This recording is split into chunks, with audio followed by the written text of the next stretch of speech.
Olá, sejam todos bem-vindos a mais uma aula do componente de matemática sexto ano, ensino fundamental. Aqui com vocês, quem vos fala é o professor Emerson Marão e vamos ver o que nos aguarda para a aula de hoje. A aula de número 69 traz como objeto de conhecimento números racionais na forma decimal e finita, seu detalhamento, representação decimal de frações. Todo mundo pronto? Vamos à aula.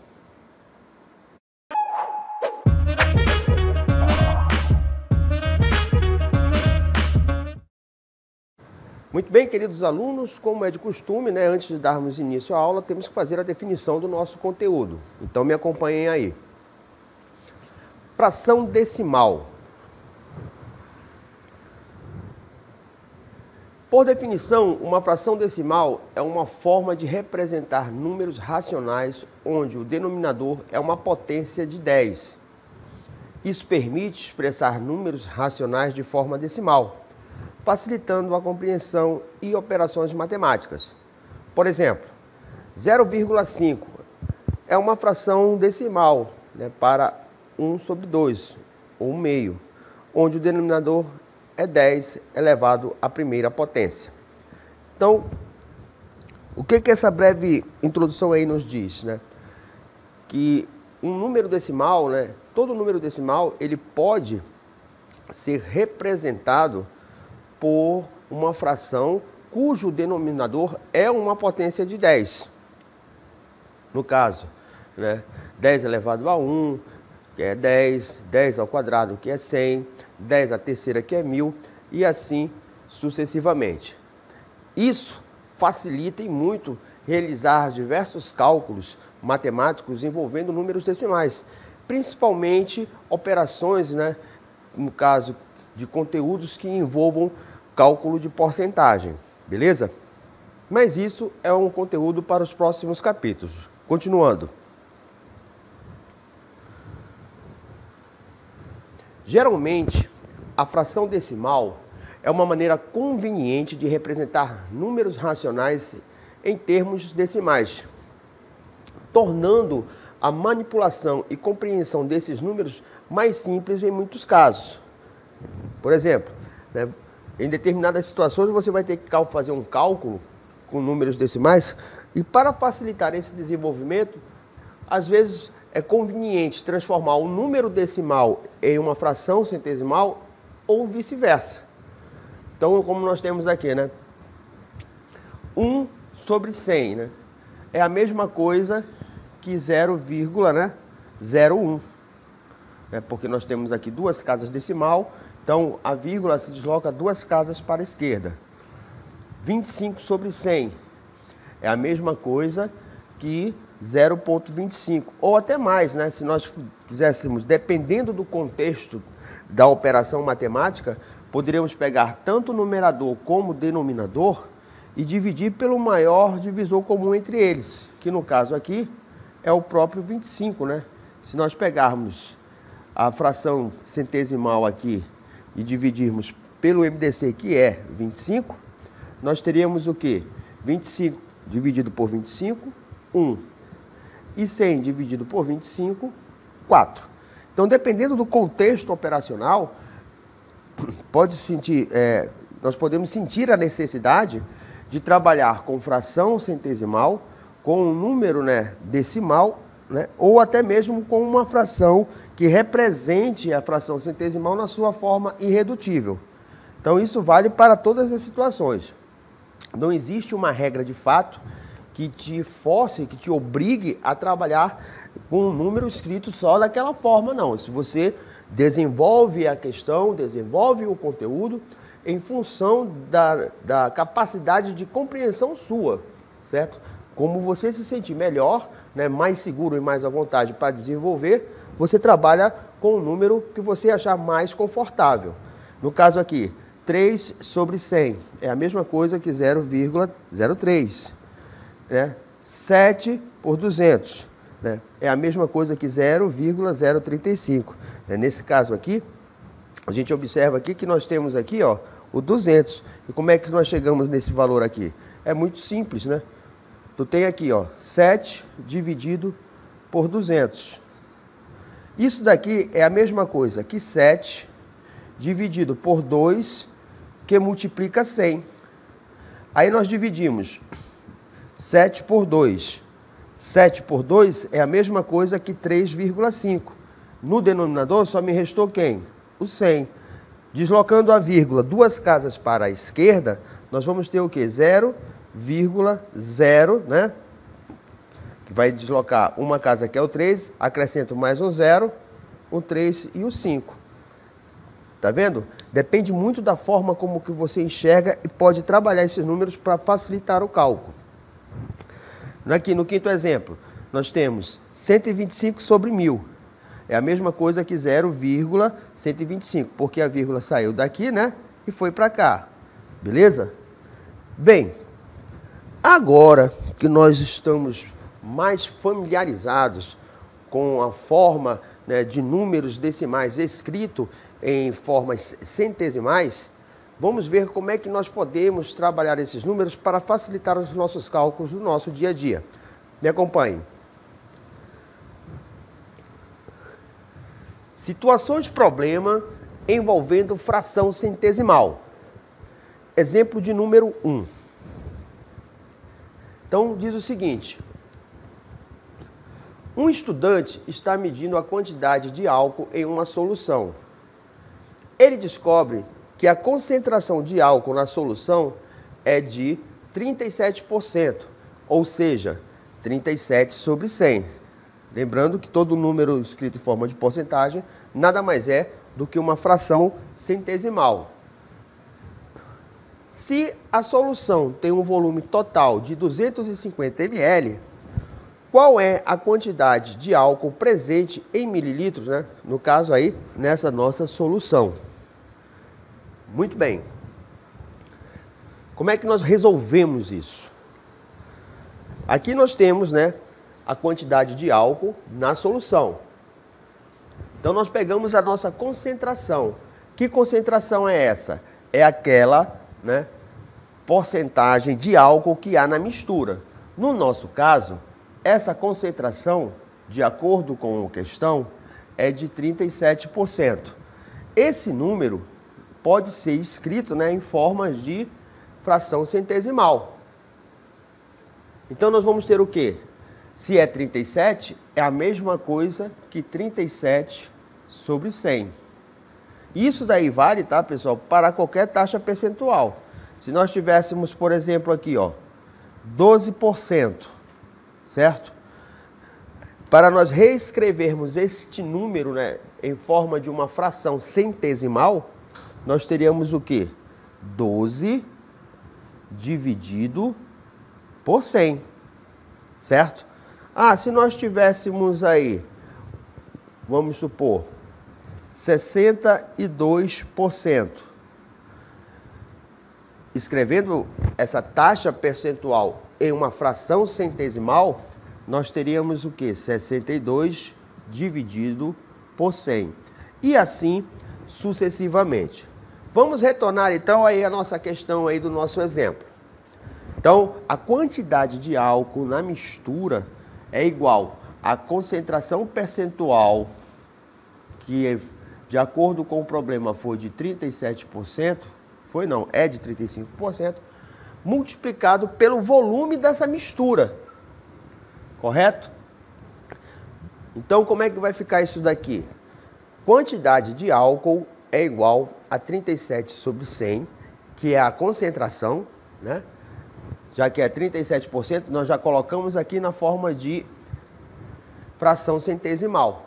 Isso multiplicado pelo volume da mistura, que de acordo com a questão é de 250 ml.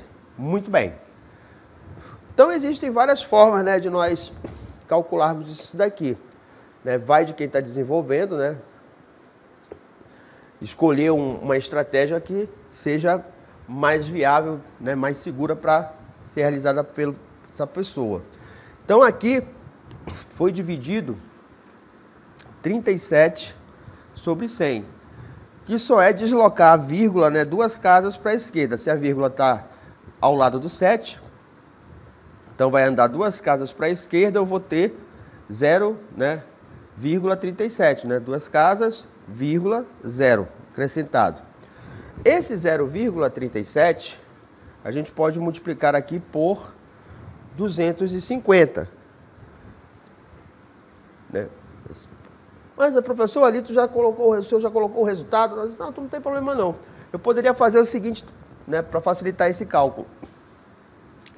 Eu dividia aqui por 10 e multiplicava aqui por 10. E a vírgula ficaria entre o 3 e o 7. Ou seja, o produto ficaria escrito dessa forma, ó, 25, que vai ser multiplicado por 3,7. Isso daqui, ó, fica bem mais fácil de ser calculado, né? É a mesma coisa. Então, eu teria 3 vezes 5, 35, sobe 3. 2 vezes 7, 14, com 3, 17. Aí nós teríamos 3 vezes 5, 15, vai 1. 3 vezes 2, 6, né? 6 mais 1, 7, não é isso? Muito bem. Aí nós íamos somar isso daqui, ó. 5, 7 mais 5, 12, vai 1.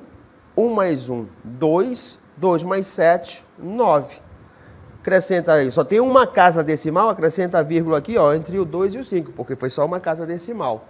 E vamos chegar ao mesmo resultado de lá, ó, 92,5 ml. Ou seja, se a mistura tem 37% de álcool, certo?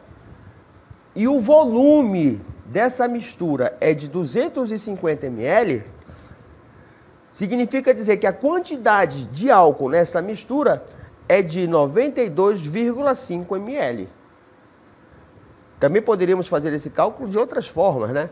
Poderíamos pegar um zero daqui e simplificar com esse daqui, certo? Aí nós multiplicávamos 37 por 25. Também seria uma opção, certo? Que daria o quê? Multiplicando 37 por 25, nós íamos encontrar esse produto aqui, ó, 925. Só que esse 925 está sendo dividido por quanto agora? Por 10. Dividindo isso daqui, ó, vai ficar o quê? 92,5. Então, a gente pode notar aí que, independente da estratégia que a gente venha a utilizar para resolver o problema, você sempre vai chegar ao mesmo resultado, correto? Então, novamente reforçando, né, você escolhe a estratégia, né, do cálculo aritmético na qual você se sinta mais confortável e seguro para realizá-lo. Beleza? Vamos para o nosso próximo exemplo. Exemplo 2. O exemplo 2 diz o seguinte: em uma reserva natural, um grupo de voluntários está plantando mudas de árvores para ajudar na preservação do ecossistema local. Eles plantaram um total de 150 árvores. Dentre essas árvores, 25% são ipês amarelos e 40% são do pau-brasil. E o restante são de jacarandás. Quantas árvores são jacarandás? Aí temos aí as 4 alternativas, né? Letra A, 30, B, 52, C, 60 e D, 75 árvores. Muito bem. Pessoal, novamente, se trabalhando com problemas, vai da forma com que você está interpretando a questão, né? Existem várias formas de você desenvolver esse problema. Foi escolhida uma aqui, mas você pode desenvolver de outra forma, né? Primeiro, vamos calcular a quantidade de árvores que são ipês amarelos nem pau-brasil, né? Essa quantidade, né, de árvores total é de 150. A quantidade de ipês amarelos é de 25%. Tá bom. 25% de 150 vai ser a mesma coisa que 25 vezes 150, né? Isso daqui é isso. Multiplicando 0,25 por 150, nós vamos encontrar esse valor aqui, ó, 37,5. Tá, tudo bem. Vamos deixar esse número aqui de stand-by. Nós sabemos que não existe uma quantidade de árvores igual a 37,5. Ou é 37 ou é 36. Não, 37 não, 38 ou 36. Muito bem. Aí, ó, a gente arredondou aqui para 38. Então, temos essa quantidade aqui. Quantidade de pau-brasil é 40% de 150. Certo? Quem é 40%? é 40 sobre 100, que é a mesma coisa que 0,40, que é a mesma coisa que 0,4. Se nós multiplicarmos 0,40 por 150, vamos encontrar esse valor aqui. Esse cálculo com números decimais nós já estamos habituados a resolvê-lo. Então, 0,40 vezes 150 é igual a 60. Agora, qual vai ser a quantidade de jacarandás? Qual é o total de árvores? É 150, certo? Nós arredondamos para quanto? 38 o número de pau-brasil, né? Quantidade de ipês amarelos, para 38. E calculamos o valor de pau-brasil igual a 60. Então, só é pegar o que sobrar daqui, ó, do total, vai ser o quê? De jacarandás. Professor, a gente também poderia fazer diferente? Poderia. Ora, nós sabemos que 25%, certo? É de ipê amarelo, mais 40% de pau-brasil. Ou seja, nós temos do total 65% das árvores, né, de pau-brasil e ipê amarelo. Para 100 falta quanto? 35%, ou seja, só é calcular 35% de quanto? Qual é o total? 150. Também seria uma alternativa plausível. Mas foi escolhida essa daqui e vamos continuar. Nós sabemos o total de árvores, que é quanto? 150, correto? Sabemos o total de ipês amarelos, que foi arredondado para 38, e calculamos o total de pau-brasil, que é 60. Ok. Então, nós somamos isso daqui, né? 38 mais 60 é 98. Subtraindo aqui, né? 150, 98, vamos encontrar 152. Né? Esse cálculo aqui também, muito simples de resolver, né? É só pegar os 150 e vamos subtrair de quanto? Do 98. Quem é 98 mesmo no contexto do nosso problema? É a quantidade de ipês amarelos e a quantidade de árvores que são pau-brasil, da espécie de pau-brasil. E sabemos que 150 é o total de árvores da reserva. Agora, basta calcular o número de jacarandás, que vai ser a diferença entre esses dois valores, né? 10 menos 8, 2, ficou valendo de 4. Aí nós vamos ter 14 menos 9, 5. Pronto. Ou seja, portanto, a resposta correta é a alternativa B, 52 árvores. Se nós voltarmos lá nas nossas alternativas, né? Vamos pegar, né, e consolidar aqui a alternativa B como a nossa alternativa correta. Beleza? Muito bem. Vamos agora para o nosso próximo exemplo. O exemplo de número 3. Diz o seguinte. Exemplo número 3. Exemplo 3 aqui. Em uma campanha de reciclagem, um grupo de estudantes coletou 240 quilos de resíduos. Dentre esses resíduos, 30% são papéis, 20% são plástico e o restante são vidros. Quantos quilogramas de resíduos são vidros? Gente, esse é o tipo de conta que dá para fazer até mentalmente. Como assim, professor? Só mesmo quem é muito crânio, que tem uma mente privilegiada, é capaz de fazer uma conta dessa de cabeça. Não é não. Olha só. Nós sabemos o total, não é isso? Qual é o total de resíduos coletados? 240 quilos. Ou seja, 240 quilos corresponde a 100% do total de resíduos. Dentre que? Eles coletaram, né, 30% de papel, 20% de plástico. E o restante é o quê? É vidro. Não é isso? Muito bem. Nós sabemos o quê? Olha só. Nós sabemos que 30% daqui, ó, isso daqui é o total, né? Olha só, vamos pensar junto comigo para não se perder. Aí nós sabemos o quê? Que 30% é o quê? É papel, não é isso? Muito bem, papel. Nós sabemos que 20% é o quê? 20% é plástico. Vou colocar aqui, plástico. E o restante é vidro. Gente, olha só. Se nós somarmos essa porcentagem aqui, nós vamos ter o quê? 30 mais 20, o quê? 50%. Ou seja, 50% é composto de quê? De papel e plástico. Mas 50% não é a metade de 240? A metade de 240 é quanto? 120 quilogramas. Então, se 50% é papel e plástico, que corresponde a 120 quilos, obviamente a outra metade vai ser de quê? De vidro. Ou seja, 120 quilos também. Ah, professor, não entendi não. Vamos fazer o cálculo. Tudo bem, seja feita a vossa vontade. A gente já sabe que de cabeça a gente calculou, isso daqui deu quanto? 120. Certo? Mas ficou muito difícil. Então vamos calcular agora. Então, se liga aí. Resolução. Primeiro, vamos calcular a quantidade de resíduos que não são papéis nem plástico, que são o vidro, né? Então vamos lá, quantidade de resíduos, 240, quantidade de papéis. 30%, que é a mesma coisa que 30 sobre 100, que é a mesma coisa que 0,30. Multiplicando 0,30 por 240, encontramos quanto? 72 quilogramas, certo? De papel. Aí vamos para o plástico. Qual é a porcentagem de plástico recolhida? 20%. Vamos fazer uma correção aqui, tá, pessoal? É 20 sobre 100, tá? Aí eu vou ter 20 sobre 100, que é a mesma coisa que 0,20. Multiplicando 0,20 por 240, vamos encontrar o quê? 48. Então, qual vai ser a quantidade de vidros? Gente, a quantidade de vidros vai ser o total de plásticos e papel, certo? Que vai dar quanto aqui?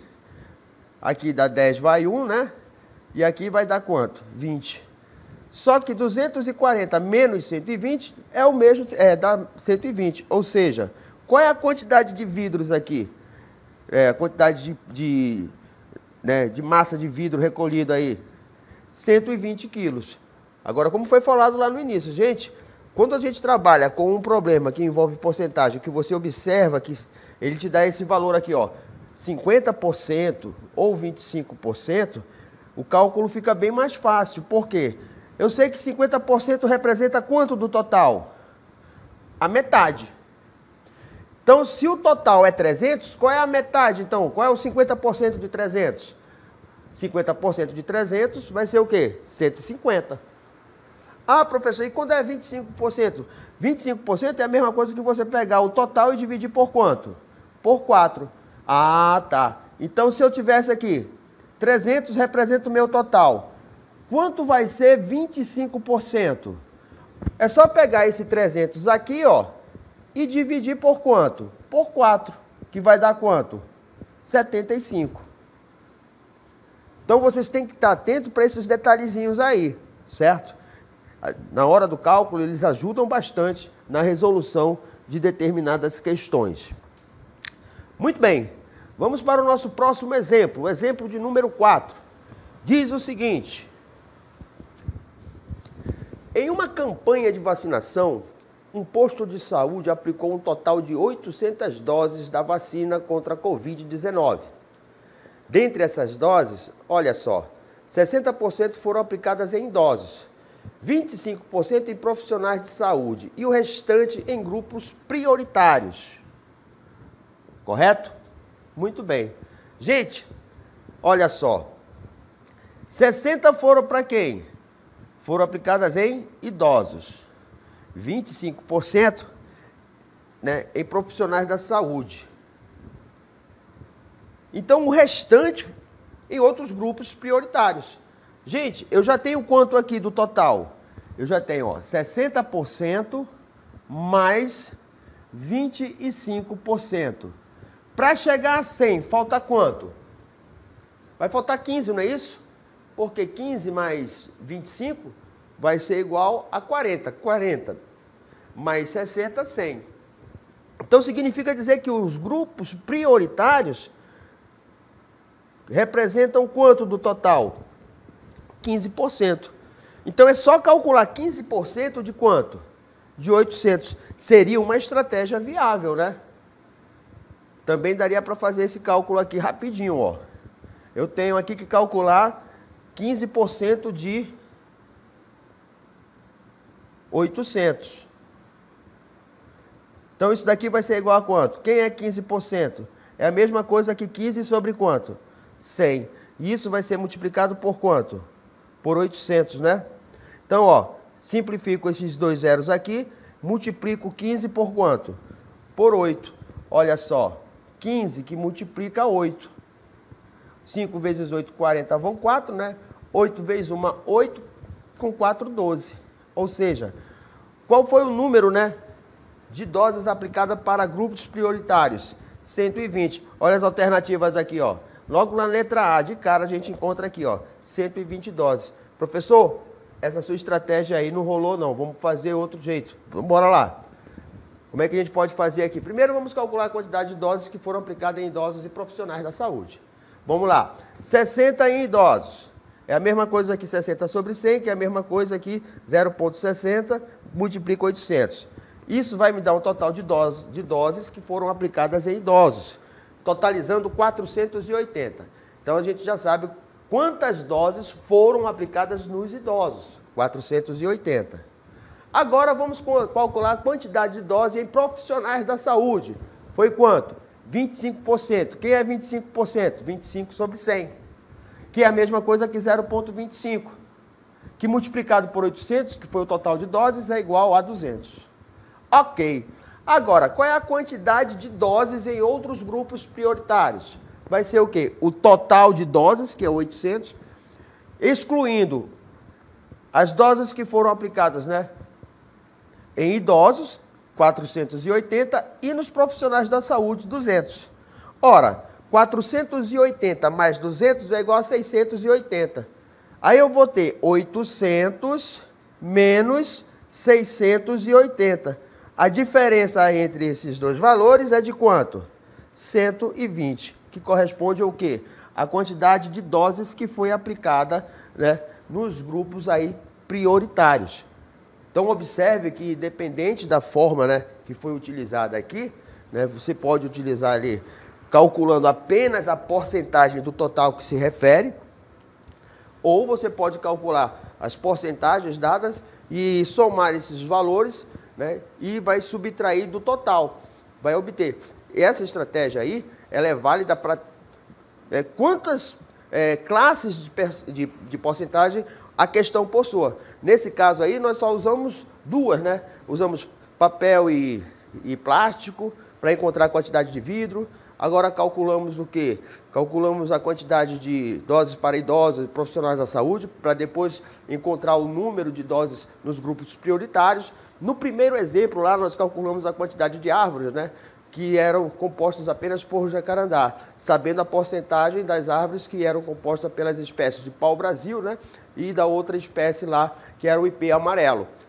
Então, você pode, né, ter mais classes percentuais, mais de 2, 3, 4, 5, dependendo da natureza da questão.